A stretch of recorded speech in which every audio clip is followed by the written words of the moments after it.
요한복음 7장. 이 일이 있은 후 예수님께서는 갈릴리 지방을 다니셨습니다. 유대인들이 예수님을 죽이려고 했기 때문에 유대에서 다니기를 원하지 않으셨던 것입니다. 유대인들의 명절인 초막절이 가까웠습니다. 그래서 예수님의 동생들은 예수님께 형님의 제자들도 형님이 행하는 일들을 볼 수 있도록 이곳을 떠나 유대로 가십시오. 누구나 자기가 하는 일이 은밀하게 행해지지 않고 사람들에게 알려지기를 바라는 법입니다. 형님이 이런 일들을 행하고 계시다면 자신을 온 세상에 알리십시오. 라고 말했습니다. 예수님의 동생들이 이렇게 말한 것은 그들도 예수님을 믿지 않았기 때문이었습니다. 그래서 예수님께서는 그들에게 이런 말씀을 하셨습니다. 내 때는 아직 오지 않았다. 하지만 너희 때는 항상 준비되어 있다. 세상이 너희는 미워할 수 없겠지만 나는 미워하고 있다.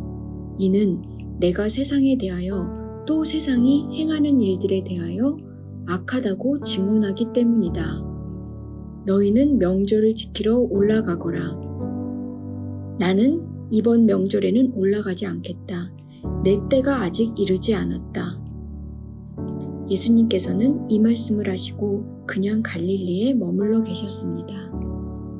그러나 예수님의 동생들이 명절을 지키러 올라간 후 예수님께서는 사람들의 눈에 띄지 않게 은밀히 올라가셨습니다. 그래서 유대인들은 명절에 예수님을 찾으며 그분이 어디 계시냐? 고 물었습니다. 사람들 사이에서는 예수님에 대한 여러 말이 오고 갔습니다. 그는 좋은 사람이다 라고 말하는 사람이 있는가 하면 아니다, 오히려 그는 군중들을 속이고 있다 라고 말하는 사람도 있었습니다. 그러나 사람들은 유대인들을 두려워했기 때문에 아무도 예수님에 대하여 드러내놓고 말하는 사람이 없었습니다. 명절이 절반가량 지났을 무렵 예수님께서는 성전뜰에 올라가 가르치기 시작하셨습니다. 그러자 유대인들은 이 사람은 배운 것도 없는데 어떻게 저런 지식을 갖고 있을까? 하며 놀라워했습니다. 그래서 예수님께서는 그들에게 이렇게 대답하셨습니다. 내 교훈은 내 것이 아니라 나를 보내신 분에게서 온 것이다. 누구든지 하나님의 뜻을 행하기를 원하는 사람이라면 나의 교훈이 하나님께로부터 온 것인지 또는 내가 내 자신의 교훈을 말하는 것인지 알 것이다. 자기 자신의 교훈을 말하는 사람은 자기의 영광을 추구하기 위해 말하지만 그를 보내신 분의 영광을 추구하는 사람은 진실하며 그에게는 거짓이 없다. 모세가 너희에게 율법을 주지 않았느냐? 그런데 너희 중에 율법을 지키는 사람이 한 사람도 없도다. 너희는 왜 나를 죽이려 하느냐? 사람들이 이렇게 대답했습니다. 당신은 귀신이 들렸소. 누가 당신을 죽이려고 한단 말입니까? 예수님께서 그들에게 말씀하셨습니다. 내가 한 가지 일을 했는데 너희가 모두 놀라고 있다. 모세가 너희에게 할례를 주었다. 그러나 사실 그 할례는 모세에게서 시작된 것이 아니라 조상들에게서 시작된 것이다. 그래서 너희는 안식일에도 사람들에게 할례를 베푸는 것이다. 모세의 율법을 범하지 않도록 하기 위해 사람이 안식일에 할례를 받는데 내가 안식일에 온몸을 건강하게 해주었다고 해서 어찌 내게 화를 내느냐? 너희는 겉모양만 보고 판단하지 말고 올바른 평가에 대해 판단하여라. 이때 예루살렘 사람 중에는 이렇게 말하는 사람이 있었습니다. 이 사람이 사람들이 죽이려고 하는 바로 그 사람이 아니냐? 보아라, 그가 여러 사람 앞에서 드러내놓고 말하여도 사람들은 그에게 아무 대꾸도 하지 못하는데 혹시 지도자들도 이 사람을 정말로 그리스도로 알고 있는 것이 아닌가? 하지만 우리는 이 사람이 어디에서 왔는지 알고 있다. 그리스도가 오실 때에는 그분이 어디서 오시는지 아무도 알지 못한다. 그러자 예수님께서는 성전뜰에서 가르치실 때 큰 소리로 말씀하셨습니다. 너희는 나를 알며 또 내가 어디서 왔는지도 알고 있다. 그러나 나는 이곳에 내 스스로 온 것이 아니다.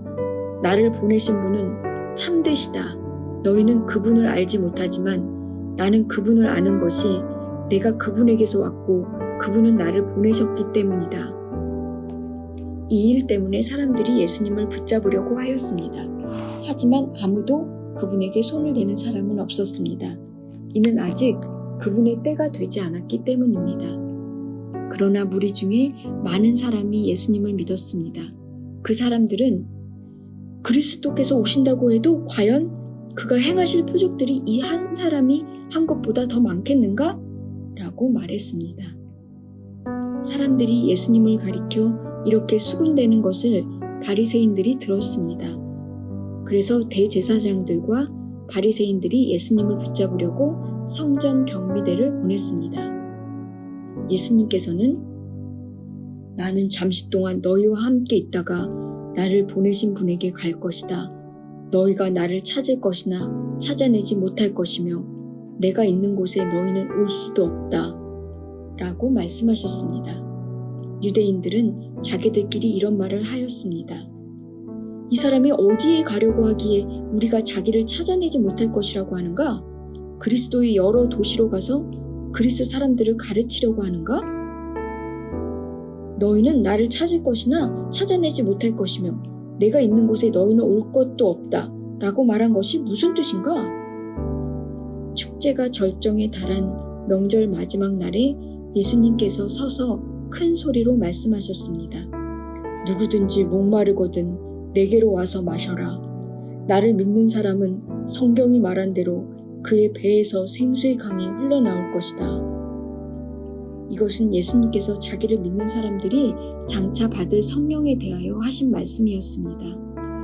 그러나 예수님께서 아직 영광을 받으시지 않았기 때문에 사람들에게 아직은 성령이 계시지 않았습니다. 사람들 중에서는 이 말씀을 듣고 이분은 참으로 장차 오시리라 예언된 그 예언자이다 라고 말하는 사람들이 있었습니다. 또는 다르게 이분은 그리스도시다 라고 말하는 사람들도 있었고 그리스도는 갈릴리에서 나오지 않을 것이다. 성경에는 그리스도가 다윗의 후손 중에서 나오고 다윗이 살던 마을 베들레헴에서 태어나실 것이라고 기록되어 있다 라고 말하는 사람들도 있었습니다. 그래서 예수님 때문에 군중은 서로 편이 갈리게 되었습니다. 그들 중에 예수님을 붙잡으려는 사람들이 있었지만 예수님께 손을 대는 사람은 아무도 없었습니다. 성전 경비대가 예수님을 잡지 못한 채 대제사장들과 바리새인들에게 돌아오자 대제사장들과 바리새인들이 왜 그를 데려오지 않았느냐? 라고 물었습니다. 성전 경비대가 대답했습니다. 그 사람처럼 말한 사람은 이때까지 한 사람도 없었습니다. 그러자 바리새인들이 성전 경비대에게 되물었습니다. 너희도 미혹을 당한 것은 아니겠지? 관원들이나 바리새인들 중에 그를 믿은 사람이 누가 있느냐? 아무도 없다. 율법을 알지 못하는 이 군중이나 그를 믿는데 그들은 저주받은 사람들이다. 그들 중에 한 사람으로서 전에 예수님께 나왔던 니고데모가 그들에게 말했습니다. 우리의 율법에 따르면 먼저 그 사람의 말을 들어보지 않거나 그가 행한 것을 알아보지 않고는 그 사람에게 죄가 있다고 판단하지 않습니다. 다른 사람들이 대답했습니다. 당신도 갈릴리 출신이요? 성경을 연구해 보시오. 그러면 당신도 갈릴리에서는 예언자가 나오지 않는다는 사실을 알게 될 것이오. 이 말을 하고는 그들은 각자 자기 집으로 돌아갔습니다.